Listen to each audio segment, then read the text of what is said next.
isa para sa mga umaasa. Nagpapasalamat din ako sa pag-ready sa inyo ng mga kalahok bago ako ang algorithm. So, ayun, ako'y magsasalita.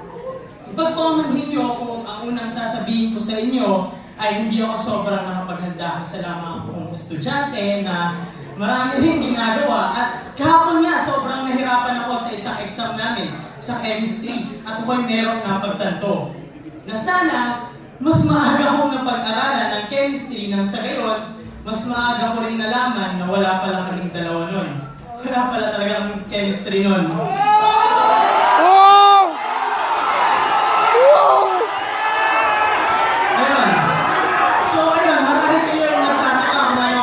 Hawa. Huwag kayong mag-alala. Wala naman akong masamang balak. Ito lamang ang aking tula, ang aking pyesa. At bago tayo magkalimutan, ako muna ulit magpapakilala. Ako si Joseph Ryan Nobleza. Ako umaasa.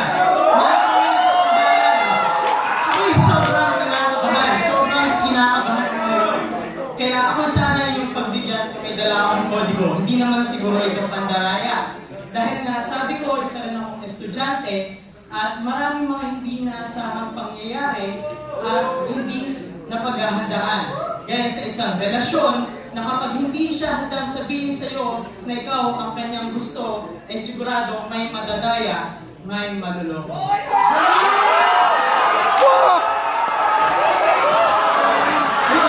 Pagpasensyahan nyo rin pala dahil ako ngayon mo, may sakit ako. Ngunit ko kayo marila dahil di man ito sakit na nanggagaling sa puso. Ako kasi ngayon ay may ubot sipon, dulot siguro ng pabago-bagong panahon.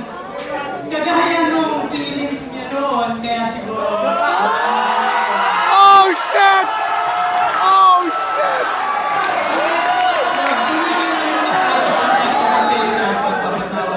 Tumungo na tayo sa talagang gusto ko ikwento sa inyo. Inaniyahan ko pa yung pakinggan ako sa kwento kung paano nga ba ako natuto sa paaralang tinatawag kong pag-ibig ko sa iyo. Nagsimula ang lahat nang pumasok ako sa buhay mo at nang nakita mo ang course code na buhay ko bilang isang guro, ako'y agad na nangamba sapagkat sa pagkaakalang ikaw ay masungit at mabilis magalit sa mga estudyanteng makukulit na tulad ko. Unang impresyon ko lang ngayon sa iyo nang ika'y naglalakad patungo sa harapan ko at iniisip ko pa nga noon na sana ituloy-tuloy mo na ang paglalakad hindi lamang sa harap ko, kundi pati na rin sa hinaharap ko. Oh, shit! Fuck! Oh, shit! Woo! Tumigil muna tayo sa usapan na dito muna tayo sa kasalukuyan kung saan ikaw ngayon ay nasa aking harapan upang itulong sa akin ang mga bagay na hindi ko inaasahan sa iyo ko lamang matutugunan. Isa na riyan ang larangan ng agham ng pisika. Tinuro mo sa akin ang siyensya na hindi lang pala gravity ang pwersa na ihila sa aking pababa. Isa rin pala ang pag-ibig na pwersa ang hihila sa aking pababa upang mahulog ako sa iyo.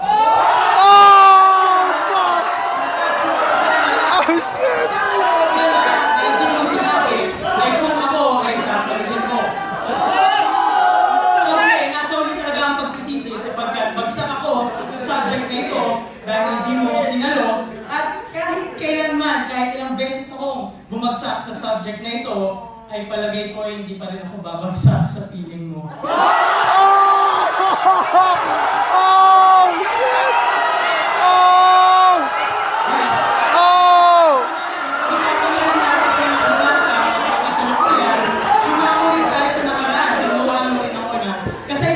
Tinuruan mo ang kaugnayan sa akin na noon sa panahon natin ngayon. At siya nga, isa ang pag-ibig sa mga nangungunang dahilan kung bakit ang bayani natin ay lumalaban. At kung sila ay iniibig at pinaglalaban ang kanilang bayan, ako naman ay pinaglalaban ang taong nasa aking puso at isipan. Kung sila ay nakamit ang kalayaan matapos ang pagbubuwis ng napakaraming buhay, ako naman ang tanging tanong ko lang, eh paano kita may paglalaban kung sa'yo ako'y patay na patay? Oh!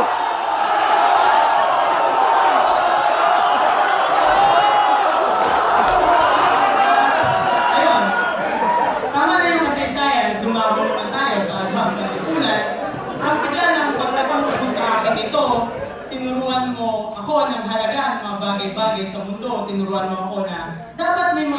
na mura at dapat may mga bagay na mahal. At kapag may mga shortage ng isang bagay, ito'y nagmamahal. Gaya ko na nagkaroon ng shortage sa pansin mo, kaya bigla ako nagmamahal.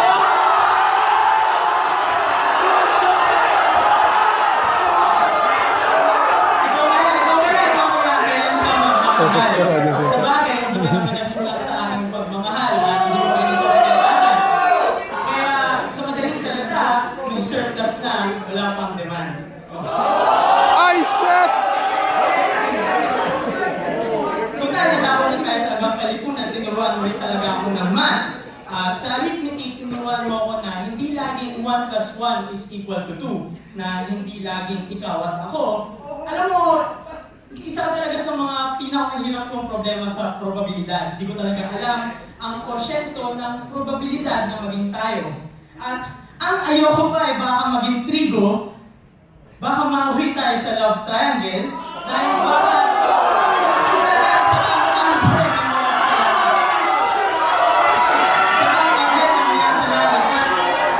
pagpasensyahan na kung sobrang pilit nun, dahil sanay na naman ako ipagpilitan ng aking sarili. Oh, shit! Saan galing yun? Diba? Sakit? Pero huwag kayong mag-alala dahil paborito ko pa rin naman ito kasi narito ang problem solving. Dahil sa lahat ng problema ko, ikaw ang solusyon. Oh!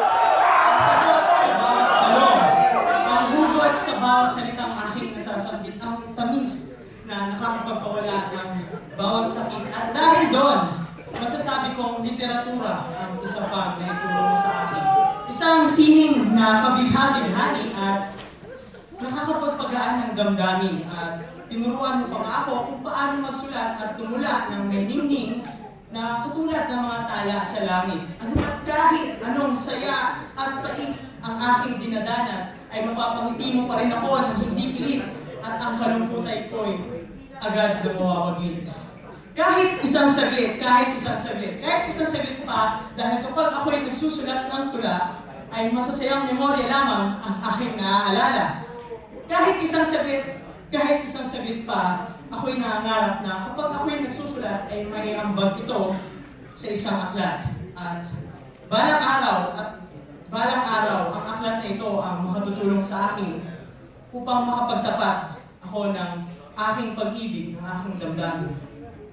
Oo, sa'yo, magtatapat ako ng aking pag-ibig at ang aklat na ito ang tutulong sa akin. Dito, nakasaad sa aklat ang lahat na tinuro mo sa akin. At sa dulo, naroon ang isang liham ng pasasalamat. Pasasalamat sa lahat na itinuro mo sa akin sa paralang tinawag kong pag-ibig.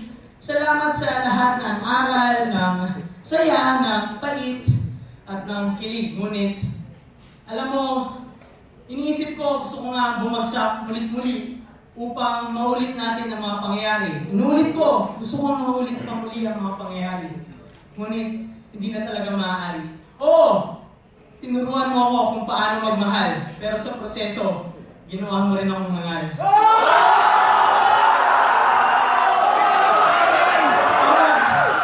Marami akong natutunan sa'yo nung kinakailangan ko na umalis at tahati ng landas na mas malawak pa sa paaralang tinatawag kong pag-ibig ko sa'yo. At siya nga, gaya ng kahit anong pinag-aralan mo at ng kahit anong itinuro ng guro, hindi lahat papasok sa isip mo.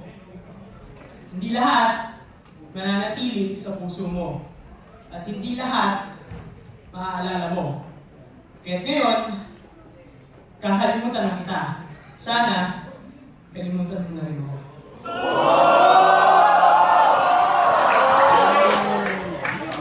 Doon ako nagtatapos sa aralan.